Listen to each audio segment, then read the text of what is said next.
ఎందరో మహానుభావులు అందరికీ వందనాలు.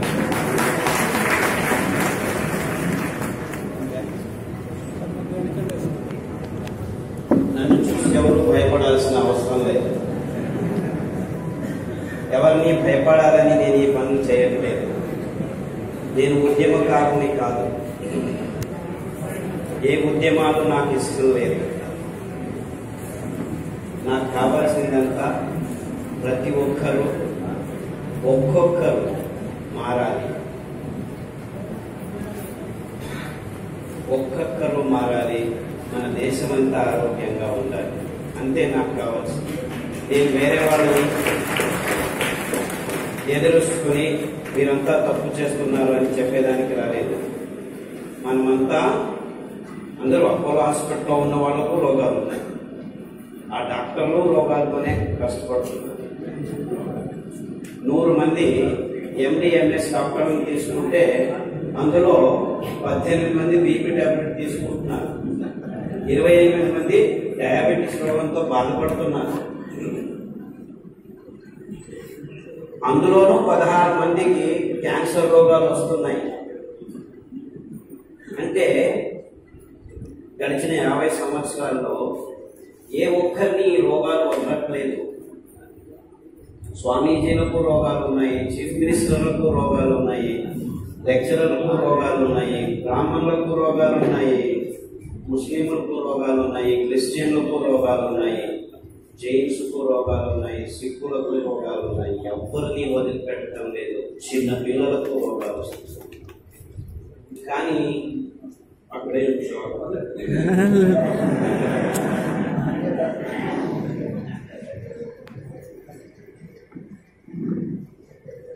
ఎవరిని వదిలిపెట్టడం లేదు. మేడం చెప్పినట్టు బుద్ధుడు అనేవాడు ఒకడు ఉండేవాడు. వాడి దగ్గరికి ఒక ఆవిడ తన చిన్న పిల్లల్ని తీసుకెళ్ళి చనిపోయింది పాప. బుద్ధుడు చాలా గొప్పవాడు, భగవానుడు, దేవుడు అని తెలివాడు. బాబు నా పాపను బతికించు అని తీసుకెళ్ళింది. బుద్ధుడు అప్పుడు చెప్పాడు, లేదమ్మా నేను బతికించలేను, నాకేమీ తెలియదు ఇలాంటివన్నీ. లేదు లేదు నీవు చాలా గొప్పవాడివి, బతికించాలి పట్టుబట్టి ఆవిడకి తన పిల్ల మీద వ్యామోహంతో వదలకుండా ఏడుస్తూ అక్కడే కూర్చుంది. అప్పుడు బుద్ధుడు ఏం చేయకపోవచ్చు కూడా వీడికి ఎలాగైనా జ్ఞానోదయం కావాలి అని, ఏం కావాలి, మీ పాపను బతికించాలంటే ఏదైనా ఇంటికి వెళ్ళి, చావులేని ఇంటికి వెళ్ళి ఆవాలు తీసుకురామ్మా, ఆ ఆవాలతో నేను బతికిస్తాను అన్నాడు. ఆహా అనుకుని ఆవిడ పరిగెత్తుకుంటూ వెళ్ళి అందరి ఇళ్ళకి వెళ్ళడం మొదలు.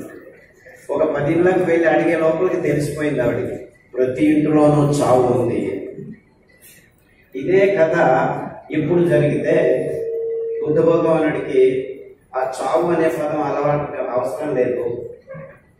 ఏ ఇంటికైనా వెళ్ళు, డయాబెటీస్ బీపీ లేకుండా ఇళ్లలో నుంచి ఆవాలు తీసుకురా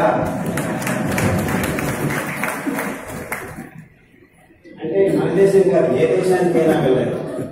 అంటే ఈ రోగాలు ప్రతి ఇంటిలో ఉన్నాయి. నేను ఇలా లెక్చర్ ఇస్తుంటే మండ్య దగ్గర చిన్నపల్లిలో, ఏంటి సార్ ఇంకా మీరు ఇళ్లలో ఉన్నారు, ప్రతి ఒక్కరి జోబుల్లో ట్యాబ్లెట్ ఉన్నాయి చూడండి అని ఇలా చూపిస్తున్నాను. అంటే ఇంటిలో ప్రతి ఒక్కరికి రోగాలు ఉన్నాయి. ఇంట్లో కాదు, ఇంట్లో ఉన్న ప్రతి ఒక్కరికి రోగాలు ఉన్నాయి. తమాష ఏమిటంటే ఈ రోగాలన్నీ గడిచిన 50 సంవత్సరాల్లోనే వచ్చాయని ఈ పత్రికలు రాయట్లేదు, ఈ టీవీలు చెప్పట్లేదు. ఎంతవరకు చెప్పట్లేదంటే డయాబెటీస్ వస్తే బాగా కాదు అని చెప్తున్నాయి. ఎంతవరకు చెప్పాయంటే మీరు ఆఫ్రికాలో ట్రైబల్ విలేజెస్ వెళ్ళి డయాబెటీస్ బాగు చేస్తాను నేను అని చెప్తే వీడు పిచ్చోడు వచ్చాడు, ఇలా మాట్లాడుతున్నాడే చూస్తారు. అంటే అది ప్రపంచ వ్యాప్తంగా అందరికీ తెలిసేట్టు చేశారు. డయాబెటీస్ వస్తే బాగు కాదు, it is incurable disease. BP వస్తే బాగ్ కాదు, ఇన్క్యూరబుల్ డిసీజ్.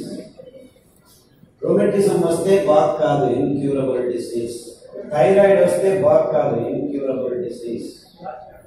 ఇలా ఇది రోగాల లిస్టు, బాగు కావు అనే రోగాల లిస్టు ఆంజనేయుని తోకలాగా పెరుగుతూ పోతుంది. అంటే గడిచిన 50 సంవత్సరాల్లో ఈ డాక్టర్లు, ఈ విజ్ఞానులు, ఈ విశ్వవిద్యాలయాలు ఏం చేస్తున్నాయని ఒక ప్రశ్న అడిగితే ఏం చేస్తున్నాయి? టాబ్లెట్లను రెడీ చేస్తున్నాయి, ఆపరేషన్ టేబుల్స్ రెడీ చేస్తున్నాయి. మీకు గాల్ బ్లాడర్లో స్టోన్ ఉందా?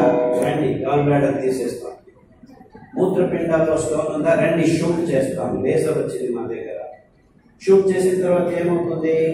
కొన్ని రోజుల తర్వాత 7 చోట్ల కిడ్నీ స్టోన్స్ వస్తాయి. నో ప్రాబ్లం, మాకు ప్రిసైజ్ షూటింగ్ తెలుసు. ఎక్కడుందో మేము మిమ్మల్ని టచ్ చేయకుండానే తెస్తాము, మళ్ళా షూట్ చేస్తాం. ఎన్నిసార్లు షూట్ చేస్తారయ్యా? ఎన్నిసార్లు వస్తే అన్నిసార్లు షూట్ చేస్తాం. ఎడమ కన్నులో నొప్పి అయింది, ఆ డాక్టర్ దగ్గరికి వెళ్ళండి. కుడి కన్నులో నొప్పి అయింది, ఈ డాక్టర్ దగ్గరికి వెళ్ళండి. గర్భకోశంలో గడ్డలు ఉన్నాయి, ఆ డాక్టర్ దగ్గరికి వెళ్ళండి. ఓవరీస్ లో ఇంకొక డాక్టర్ ఎండోక్రైన్, అక్కడికి వెళ్ళండి. ఇలా డాక్టర్లు, హాస్పిటళ్ళు ప్రతి సంవత్సరం ఏ ఊరికి వెళ్ళినా ఒక వీధిలో 1 కిలోమీటర్ నడిస్తే 1 ఉన్నది, 2, 2 ఉన్నది, 4, 4 ఉన్నది, 6 హాస్పిటల్స్, మెడికల్ షాప్స్ ప్రతి సంవత్సరం పెరుగుతూనే పోతున్నాయి. ఇది మన కర్నూలే కాదు, కడప కాదు, ప్రొద్దుటూరు కాదు, బెంగళూరు కాదు, హైదరాబాద్ కాదు, న్యూయార్క్ పోండి, మెల్బోర్న్ పోండి, లండన్ పోండి, ప్రతి ఊరిలో జరుగుతున్న విషయం ఏమి తేడా లేదు. అంటే ప్రతి ఊరిలో ఈ డాక్టర్లు, ఈ మందుల షాపులు సంవత్సరం పెరుగుతున్నాయంటే ఈ విశ్లేషణలో అర్థం ఏమిటి? సంవత్సరం ప్రతి ఒక్క ఊరిలో రోగులు పెరుగుతున్నారు అని. కానీ 50 సంవత్సరాల నుంచి వీళ్ళందరూ ఏం చెప్తున్నారు? మనకి విజ్ఞానపు అంచుల్ని మేము చూసేస్తున్నాము అని చెప్పేస్తున్నారు. విజ్ఞానపు అంచులను చూసేస్తుంటే 50 సంవత్సరాలైంది, ఎందుకు రోగులు ఎక్కువ అవుతున్నారు? మీరు విజ్ఞానాన్ని అంతగా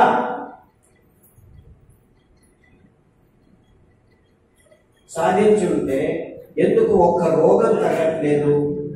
అంతేకాకుండా రోగాలు ఎక్కువయ్యేది కాకుండా రోగం వస్తున్న జనాల వయస్సు పరిమితి తగ్గుతూ వస్తుంది. 3 సంవత్సరాల పిల్లలకి క్యాన్సర్, 2 సంవత్సరాల పిల్లలకి డయాబెటీస్, 5 సంవత్సరాల అమ్మాయి ముట్టవుతోంది. ఈ రోగం కాదు. 14 సంవత్సరాలకు సహజంగా ముట్టవలసిన ఆడపిల్లలు ఇప్పుడు 7-8 సంవత్సరాలకు ముట్టవుతున్నారు యావరేజ్. మొన్న నాకు ఫోన్ చేసి, మొన్న 4 సంవత్సరాల పాటు ముట్టయింది, ముట్ట ఆగడం లేదు,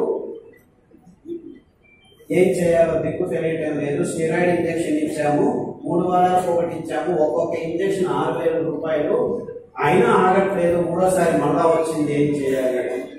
ఏమి చేయొద్దండి, మళ్ళా డాక్టర్ దగ్గరికి వెళ్ళకండి అని చెప్పారంటే,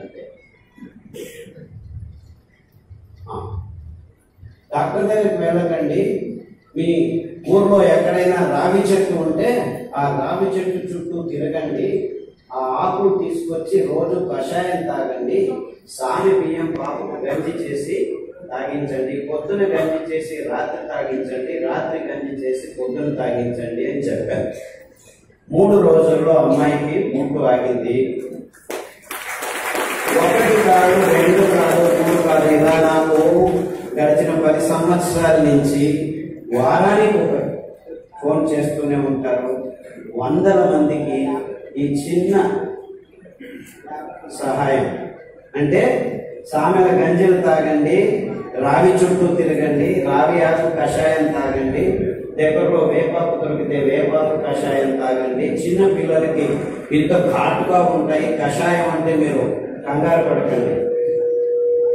1 లీటర్ని 1/4 లీటర్ కుదించాలి, అందులో అందులో ఘాటుగా ఉంటుంది, దాని వాసన చూస్తేనే మాకు కష్టం అవుతుంది, ఎలాగో ముక్కు మూసుకొని మింగాలి, అలాంటిదేం కాదు. జస్ట్ 4